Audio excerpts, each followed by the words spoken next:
On a eu comme slogan « L'État étrangle la commune », sachant que les dotations de l'État n'ont jamais été aussi fortes à Béziers. On a eu « Ils arrivent », on a eu le revolver et le meilleur ami des policiers. Ça montre à quel point Robert Ménard nuit gravement à l'image de cette ville à l'extérieur. Des conséquences très directes, notamment en matière économique.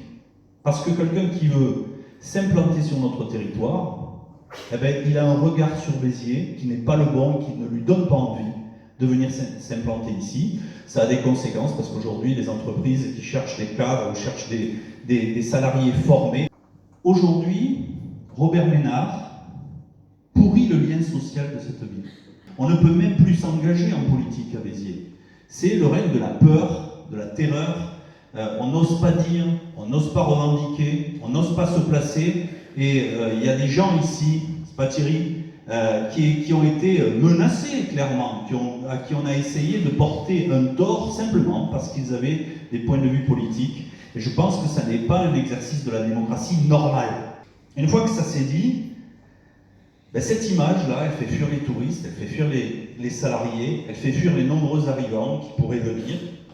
Et ce manque d'attractivité, il est donc essentiel que Béziers reconstruise une image de marque. Allez un jour sur Internet, regardez ces enquêtes, regardez ces classements. Il se trouve que Béziers est systématiquement extrêmement mal noté. Pour l'art de vivre, pour l'image, pour tout un tas de raisons, elle est toujours très mal notée. Mais la culture est un des éléments de notation et un élément avec deux constats de base.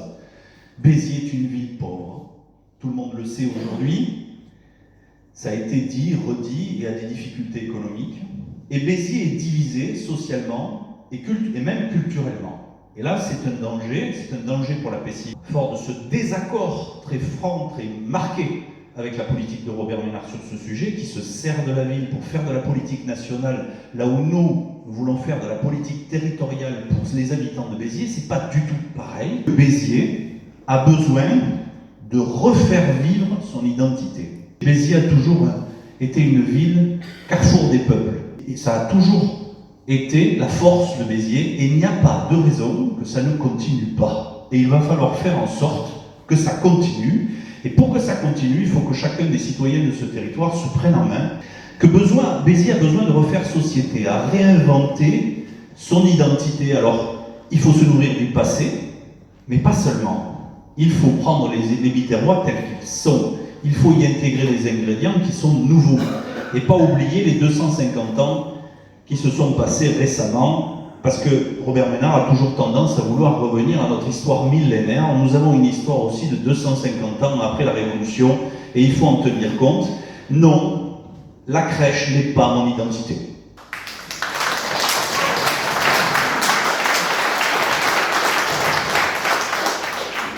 On a le droit de s'identifier à cette crèche. On a le droit de la choisir, on a le droit de l'avoir chez soi, on a le droit de faire ce qu'on veut. On n'a pas le droit de la mettre en mairie, c'est la loi, c'est la laïcité. Nous devons parler et revenir aux fondamentaux et parler de citoyens et arrêter de parler de religion. C'est mon point de vue, je l'exprimerai, je l'ai exprimé, je l'exprimerai encore. Pourquoi vouloir parler d'identité? Parce que, comme la sécurité, je ne veux pas qu'on me confisque, sous prétexte que je ne suis pas d'extrême droite, le fait que je ne veuille pas de sécurité pour mes citoyens. C'est hors de question. Si je suis élu, il y aura de la sécurité. Et l'histoire de l'identité, on n'en parlerait pas sous prétexte que l'extrême droite l'a posée sur la table. Mais c'est pas vrai. L'identité, c'est un mot français, ça a un sens, et il n'y a pas de raison que l'extrême droite en ait le monopole. Donc nous avons une identité par notre histoire, par notre passé, par notre patrimoine à Béziers. Cette identité, elle existe, et il va falloir la faire revivre parce qu'aujourd'hui, elle est malade. C'est Sainte Aphrodise, le patron de Béziers. Alors pas, on va me dire, oh ouais, mais c'est encore un saint. Oui, parce que moi, je ne nie pas l'histoire religieuse et catholique de cette ville, mais par contre, c'est le patron de Béziers, c'est le Camel. C'est un gars qui s'est fait couper la tête et qui venait d'Égypte. C'est quand même assez intéressant. Et aujourd'hui, ça n'existe plus. La fête de Sainte Aphrodise a été réduite à portion congrue. Elle est quasiment oubliée. Et je pense qu'il va falloir la ressortir et la remettre à l'honneur. Un autre personnage qui nous appartient quand même, Jean Moulin, qui symbolise quand même effectivement la résistance. Qu'en avons-nous fait? Où est-il?